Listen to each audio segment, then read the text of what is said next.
Oui, Yaourana Lovaina, un gros bisou à nos beautés de Farima. Oui, madame, monsieur Yaourana, je suis ravie de vous retrouver dans votre journal de ce midi. Un grand ouf de soulagement pour le maire de Rangiroa, Teinamarai Oura et ses habitants. Les résultats tombés ce matin de la quinzaine de prélèvements effectués sur les touristes d'une pension de l'île se sont avérés négatifs. Des tests réalisés suite à un deuxième cas de variant anglais observé sur l'île.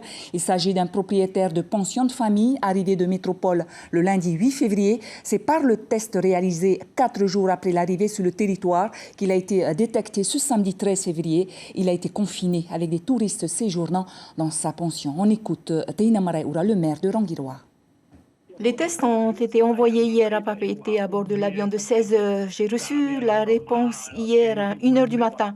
Les touristes de la pension sont négatifs et ils peuvent retourner à la pension. La population est mécontente parce qu'elle a respecté les mesures barrières. L'inconvénient, c'est qu'une personne de l'extérieur a apporté le virus jusqu'à Rangiroa. Cette personne sait très bien qu'au retour de la métropole, il y a des consignes à respecter, demeurer à Tahiti un certain temps et non pas revenir au plus tôt à Rangiroa. Oui, Teinamarai Oura joint ce matin par téléphone par Ibrahim Amenadzi et vous l'avez entendu traduit par Carmen Doum. Le président de la Polynésie n'a pas ménagé ses mots puisque la personne n'a pas respecté la quinzaine imposée et est rentrée chez lui selon ses propres propos.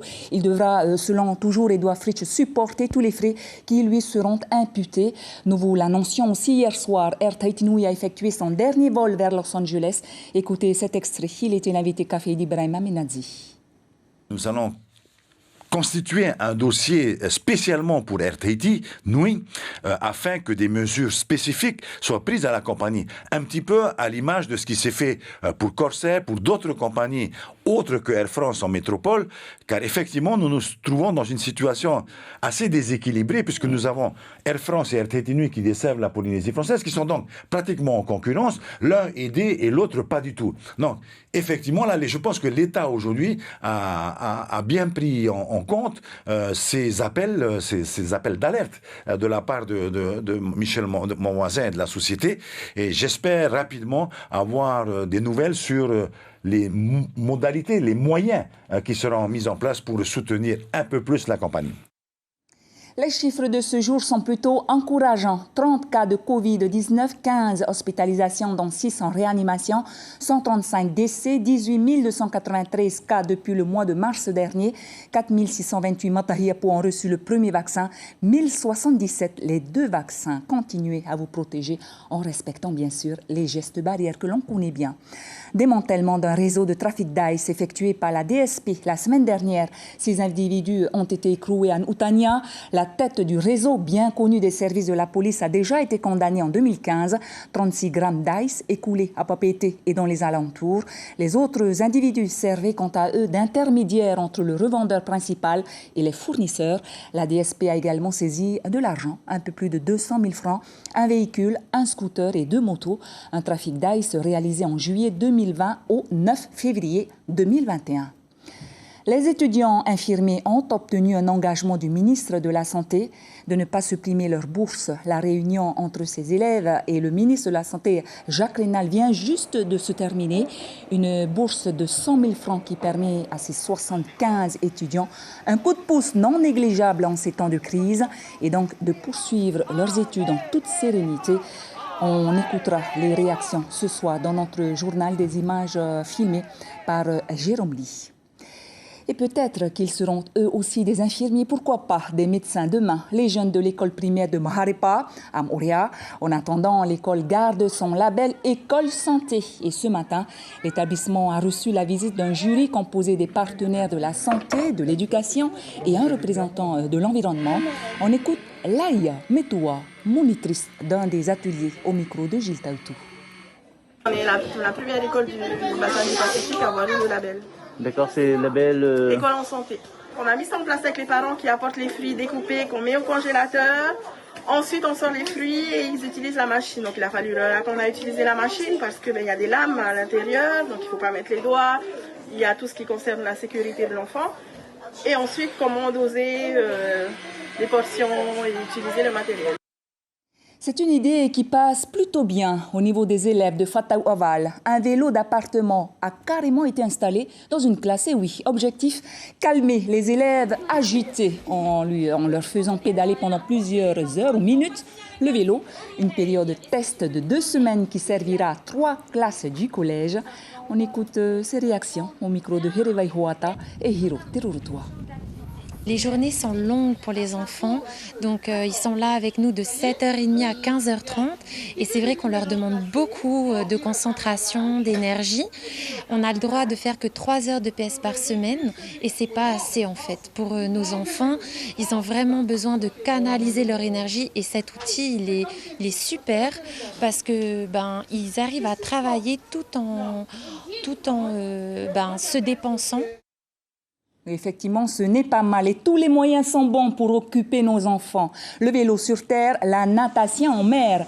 À Nukuhiva, les enfants se sont initiés à la natation, à la nage, une manière d'appréhender le monde marin. On écoute Coco, enseignant de l'école Saint-Joseph à Taïohae, au micro de Marie Curva. Ils savent nager, mais ils ont quand même une petite appréhension de l'eau. Donc c'est pour ça que je pense qu'on a certains qui ne vont pas pouvoir réussir le test demain. Mais on remercie les professeurs du collège parce qu'ils font un rattrapage au mois de mai. Et au niveau de l'école, on espère pouvoir commencer l'activité du savoir nager peut-être dès CP, pour permettre aux enfants justement d'appréhender ce milieu inhabituel, le milieu aquatique. Et on reste dans les îles australes cette fois, où les artisans de Rurutu ont choisi cette date du 14 février pour ouvrir la saison des expositions. Dans le centre artisanal, elles exposent leurs plus belles créations sur le thème de la Saint-Valentin, en espérant bien sûr que leurs créations trouveront preneur. Reportage de Heia Parotokorani, Rodney Kimchu. Aux côtés du conseil municipal, les personnalités du monde artisanal de Rurutu. Ensemble, ils ont inauguré la première exposition artisanale de l'année. 1 an de préparation pour présenter le résultat de leur travail sur le thème de la Saint-Valentin. Nous voulons montrer l'amour que nous avons au bout des doigts à travers l'artisanat. Un amour semblable à ce qu'elles ressentent pour leur conjoint. Il y a longtemps que vous préparez cette exposition ? 1 an. Les incontournables sont toujours là. Chapeau, panier, éventail, péoué. Mais la nouveauté et le clou de l'exposition est cette petite merveille. Ce panier pour dames aux 4 couleurs confectionné par le jeune Reimana. Ce pandanus-là, on le cuit tout blanc. Après, on le trempe dans le riz pour le faire jaune. Là, ça va tenir la couleur du jaune. Et ça a été pareil pour le rose? Pareil pour le rose. C'est du rôti alors, du rôti rouge. Et le gris? Le gris, c'est cuit alors avec la verdure qu'il y a dans la nature. Autre nouveauté, ces cache-pots en ciment provenant de Triti. Ils apparaissent pour la première fois et comptent bien toucher le cœur des passionnés de fleurs, tout comme celui des amoureux de la vannerie Rurutu. Chaque jour, un concours est organisé à la mairie de Haouti pour démontrer les talents des mamas de ce village. Une très belle exposition. Voilà, c'est la fin de votre journal, en français en tout cas. Merci beaucoup de l'avoir suivi. Retrouvez votre journal ce soir à 19h. Tout de suite, votre VA.